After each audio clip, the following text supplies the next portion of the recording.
Louvado seja nosso Senhor Jesus Cristo.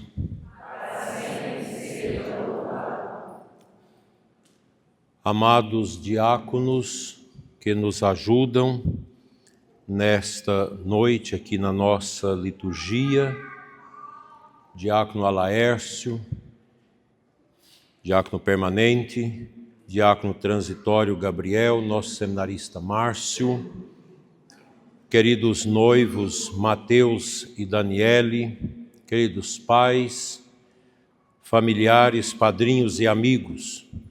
Hoje a igreja vive um momento de profunda alegria. Não estamos diante de uma bonita cerimônia apenas. Estamos diante de um sacramento. O sacramento é um sinal sensível da graça de Deus em nós, como muito bem definiu o Catecismo Romano e o Catecismo de São Pio X. Deus chamou este jovem e esta jovem para fazerem da própria vida um sinal visível do amor de Cristo pela sua igreja. O matrimônio, meus irmãos, não nasce apenas da vontade humana, nasce do coração de Deus. Por isso, cada casamento celebrado na Santa Igreja de Cristo, a única deixada por Ele, a esperança da humanidade cresce, porque onde existe uma família sólida, existe também futuro para a sociedade e para a própria Igreja. Como todos nós percebemos, nos últimos 70 anos, sobremaneira aqui no Brasil, nós vivemos uma perseguição silenciosa à família, à igreja, ao matrimônio. E esta perseguição ela vai se tornando agora materializada através de certos atos, argumentos, debates, sobretudo na esfera da legislação nacional. Ou seja, a família cristã, ela está sendo atacada em todo o Ocidente. E nós podemos analisar por que os países da Europa estão chafurdados numa crise social, cultural, ética tão profunda.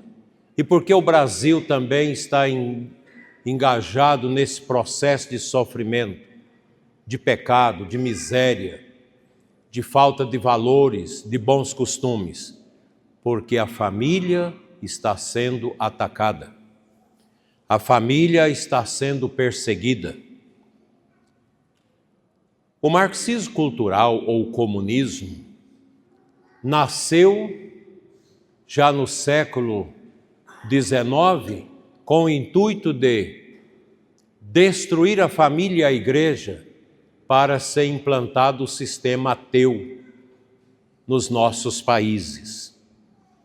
Passados esse tempo, nós vimos que essa ideologia não vinga, porque onde é implantado o sistema socialista, comunista, o povo se iguala, tudo se torna igual, no sofrimento, na miséria e na fome, na violência. Enquanto os líderes se tornam arquibilionários às custas da miséria do povo. Mas nós estamos vendo um renascimento, uma juventude católica, uma juventude que está vindo para a Igreja Católica, isso não é só no Brasil, mas no mundo todo, até mesmo na França, a filha predileta da Igreja do passado, que depois virou as costas à Igreja, já com a Revolução Francesa, com o comunismo, e agora nós estamos percebendo jovens que olham para aqueles templos tão bonitos da igreja, todos vazios, e perguntam, com qual força foi movida a sociedade há 200, 300 anos atrás para fazer edifícios tão bonitos? E eles descobrem que a força não é humana, que a força vem do alto. O matrimônio é assim também. Ele é mantido por uma força que vem do alto. A primeira leitura retirada do livro dos Reis, aliás, de Ruth, é uma das páginas mais belas da Sagrada Escritura sobre a fidelidade, sobre a eudemonia, esta palavra da filosofia grega do 3º século antes de Cristo, muito bem elaborada por Aristóteles. Ruth diz à sua sogra Noemi: aonde fores irei, onde morares morarei, onde o teu povo será o meu povo e o teu Deus será o meu Deus. Estas palavras, meus irmãos, ultrapassam a relação entre nora e sogra. Elas revelam a essência de todo verdadeiro amor. O amor é uma decisão antes de ser um sentimento. Os sentimentos mudam, mas a decisão amadurece. Hoje, Mateus e Daniele não prometem permanecer unidos apenas enquanto tudo estiver bem e fácil. Prometem permanecer unidos na alegria e na tristeza, na saúde e na doença, todos os dias da sua vida. É exatamente isso que torna o amor cristão tão belo. O Salmo 127 proclama: feliz és tu que se temes o Senhor e trilhas seus caminhos. A felicidade de um casal não depende principalmente da casa que constrói, do patrimônio que acumula ou da profissão que exerce. Tudo isso é importante, mas não ocupa o primeiro lugar. O verdadeiro alicerce de uma família é Deus. Quando Cristo permanece no centro da casa, o diálogo torna-se fácil. O perdão acontece com muito mais rapidez e as dificuldades deixam de separar para fortalecer ainda mais a união do casal. São João Paulo II, o apóstolo das famílias, dizia: o futuro da humanidade passa pela família. Por isso, cuidar do casamento é cuidar também da igreja e da sociedade. Nenhuma sociedade pode se alimentar num caminho de justiça, de paz, de bondade, se não estiver alicerçada sobre famílias profundamente cristãs, arraigadas no amor e capazes de superar todas as dificuldades. O Evangelho nos leva ao próprio pensamento de Jesus sobre o matrimônio. Diante da pergunta dos fariseus, o Senhor responde: desde o princípio, o Criador os fez homem e mulher. Por isso o homem deixará pai e mãe, unir-se-á à sua mulher, e os dois serão uma só carne. Portanto, o que Deus uniu, o homem não separe. Observem que Jesus não apresenta uma opinião. Ele recorda o propósito original do Pai. O matrimônio é obra de Deus. É Deus quem une este homem e esta mulher. É Deus quem lhes concede a graça de caminharem juntos.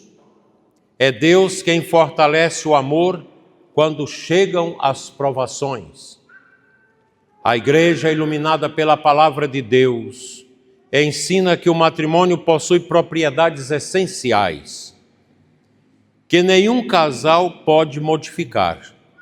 E aqui a gente lembra o Código de Direito Canônico, o Cânon 1056 afirma: as propriedades essenciais do matrimônio são a unidade e a indissolubilidade. A unidade significa um único homem para uma única mulher, numa comunhão total de vida e de amor. Indissolubilidade significa que este vínculo não é provisório, nem condicionado pelas circunstâncias. Hoje vocês celebram um contrato com prazo determinado. celebram, ou melhor, hoje vocês não celebram um contrato com prazo determinado, celebram uma aliança que se prolonga por toda a vida, até a morte. O matrimônio possui ainda duas grandes finalidades, ensinadas pela Igreja desde todos os tempos apostólicos: o bem dos esposos, dos cônjuges, e a geração e educação dos filhos. Os filhos não são um peso, nem um acidente de percurso, são a maior bênção de Deus, bênção esta que pode confiar a um casal. Cada filho é um ato de confiança de Deus na família. Por isso o casal cristão permanece sempre aberto ao dom da vida, acolhendo com responsabilidade e generosidade aqueles que Deus desejar confiar-lhe, segundo o ensinamento da Igreja. As senhoras mais antigas que casaram aí há 30, 40 anos, geralmente não têm mais de um ou de dois filhos, raras as exceções, porque o materialismo marxista, feminista, que entrou na igreja, diz que a mulher é dona do seu corpo, que a mulher não é obrigada a ter filhos, que os filhos é um peso, basta um ou dois. E se perceber que o filho vai nascer com deficiência, já meta o aborto imediato para livrar-se de um problema. Isso é o mundo hedonista, é o mundo que quer viver somente a sanha do prazer. O que um casal pode aprender com um filho deficiente, um filho com síndrome de Down, com autismo, com falta de oxigênio na hora de nascer no cérebro e que faz a criança ficar definhada? Eu converso com os casais que têm filhos assim e eles dizem, é uma bênção. A gente aprende com os filhos assim. Nós não podemos esquecer isso. Os filhos são dons de Deus. DIU, anticoncepcional, ligadura de trompas, vasectomia, são atentados ao dom da vida do matrimônio. Eu sei que muitos de vocês não concordam, porque muitos católicos não obedecem à igreja. Preferem obedecer os seus caprichos. Preferem obedecer o seu desejo hedonista de prazer. Ah, eu não quero ter filhos para não estragar meu corpo. Ah, nós não vamos ter mais filhos para a gente poder viajar. Que tristeza. Que vida pagã é essa?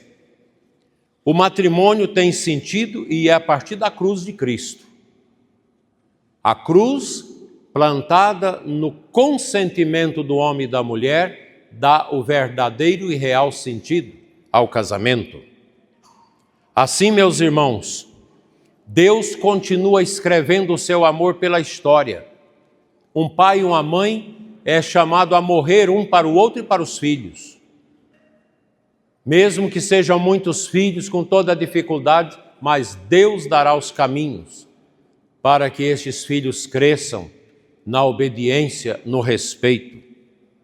Nós precisamos também preocupar muito com a formação dos nossos filhos. Por que esse grupo, apoiado pelo bispo, criou a Escola Bento XVI? Exatamente para que nós possamos dar uma formação para os filhos de hoje, daqui 30, 40 anos, ser pessoas que vão ajudar a tirar o país dessa lama de hedonismo, corrupção, misérias e mentiras que nós vivemos.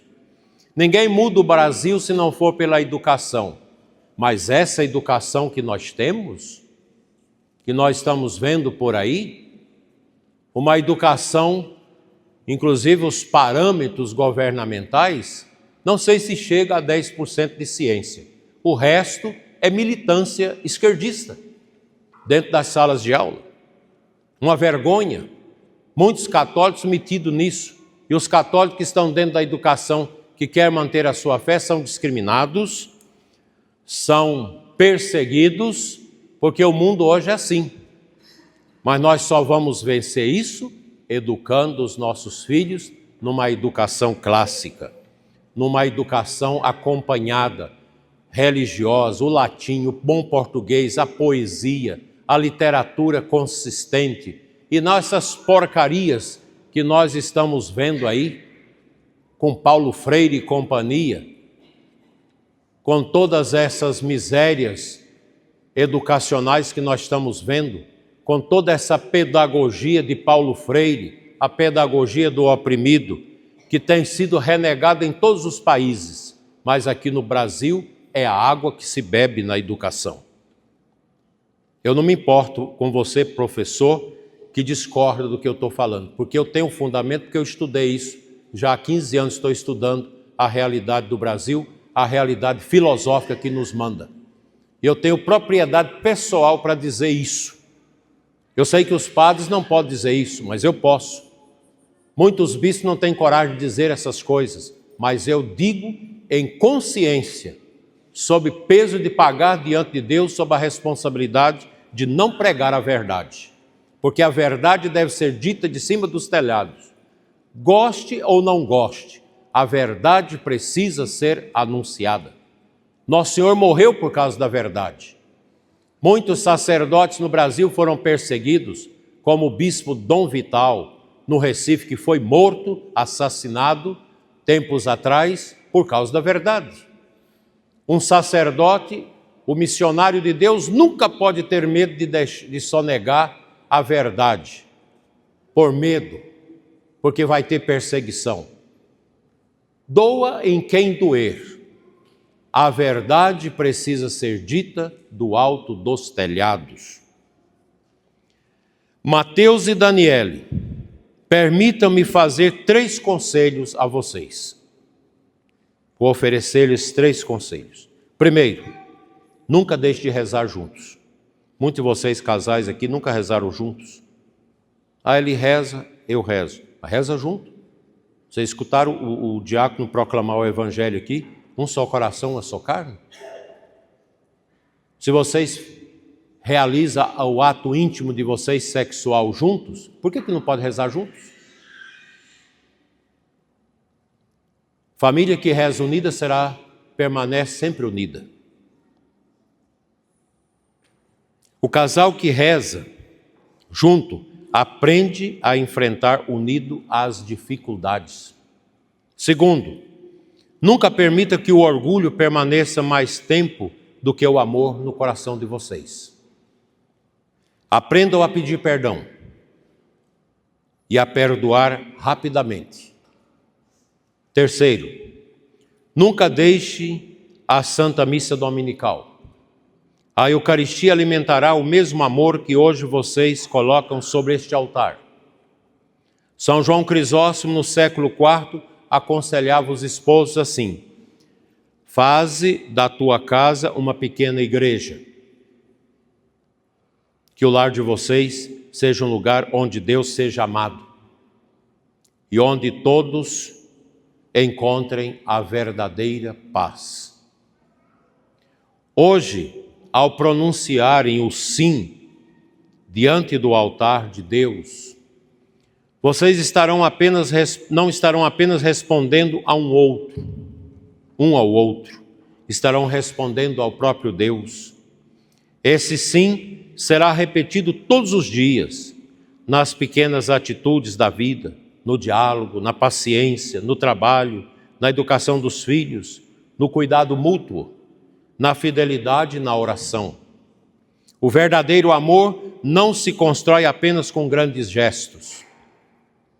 Constrói-se, sobretudo, com pequenas fidelidades vividas diariamente que os filhos de vocês deverão ver e testemunhar. O Brasil precisa de gente que testemunha a verdade, filhos que são educados na disciplina da verdade. Do contrário, nós vamos continuar sendo um país de corrupção, de mentira, de comunismo, de todas as misérias como nós estamos vendo, onde nem os idosos são respeitados, mas são roubados pelo próprio governo nas suas aposentadorias. Nesta celebração, peçamos a intercessão da Santíssima Virgem Maria. Ela esteve presente nas bodas de Caná da Galileia e continua presente em todos os lares que a acolhem.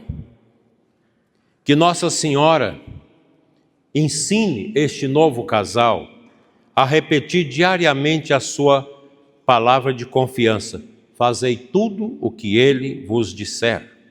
Que São José, o esposo fiel, casto e santo, custódio do menino Jesus, lhes alcance o espírito de trabalho, de proteção e de responsabilidade. E que Cristo Rei, padroeiro desta nossa querida paróquia de Formosa, reine sobre esta nova família. Reine com todo o poder, trazendo paz a este casal tão querido e tão amado. Querido casal Mateus e Daniela, daqui a muitos anos, quando celebrarem as bodas de prata, de ouro, claro que eu não estarei mais aqui, quem sabe de diamante, o maior patrimônio que está sendo construído será não apenas material, mas espiritual. Chegaram à ditosa velhice. Eu já celebrei até 70 anos de casados. Acho que até 75 anos de casado. É uma grande idade para um casal viver esse tempo. É isso que nós desejamos para vocês. Outro dia um casal celebrava, eu vi um vídeo, seus 75 anos de casados. 188 pessoas da família. O padre que celebrava o casamento era o neto. Os 5 cantores que dirigiram o coro com cantos maravilhosos em latim, poderosos, 5 netos. Aquela família tão bonita, aquele casal que ao olhar para trás na igreja via sua grande família, fruto de 75 anos de casados. Será poder olhar um para o outro e dizer como Ruth: aonde fores, eu irei. Será poder agradecer por um dia inteiro de fidelidade. Este é o sonho de Deus para vocês dois. Esta é também a oração da igreja nesta noite. Que o Senhor confirme o amor de vocês, fortaleça sua união, abençoe os filhos que virão do amor de vocês. Faça florescer um lar profundamente cristão católico e lhes conceda a graça de caminharem juntos até o céu. Assim seja. Amém.